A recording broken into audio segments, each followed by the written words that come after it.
I learned Python last year, and it's funny when I was learning Python, and they had a section on Selenium, and I didn't want to do it because like I've been doing Selenium for the past. And when I got to the section in Python, I'm like, oh, I don't want to do it because I know how Selenium works, and if I need to use it in Python, I'll figure it out.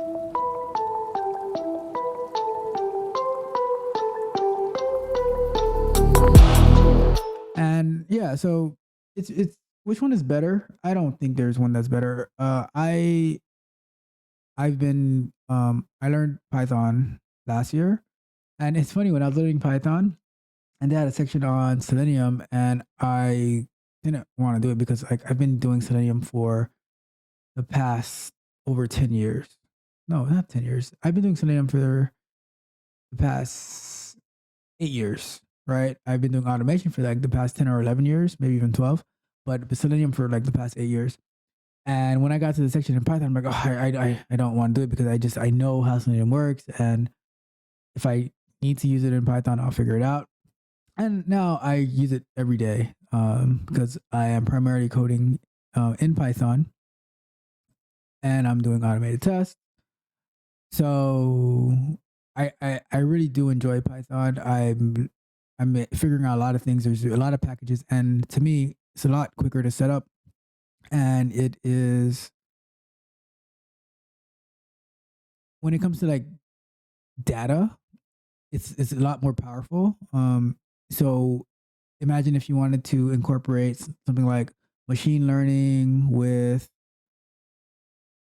your automated test, and you're doing like some type of data, it's like numerical data processing with like pandas and numpy and everything. Like let's say you put it all together, it would be a much better solution than trying to do it in Java. But at the same time, I got started in Selenium and Java, so I still have a lot of context and understanding and affinity for it, and I've built like whole frameworks on it. So I think it depends on the context of the project that you're working on. I don't think there is any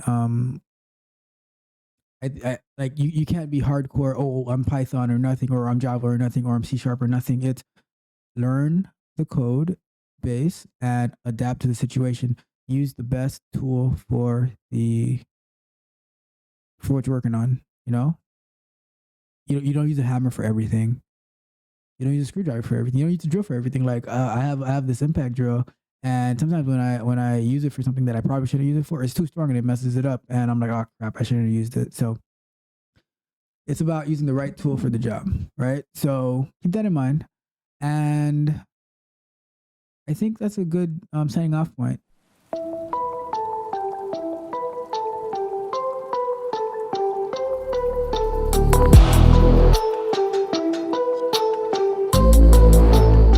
If you enjoyed the fascinating information shared in this video and you want more, be sure to hit the subscribe button to Tech Coach Ralph to be notified for new videos.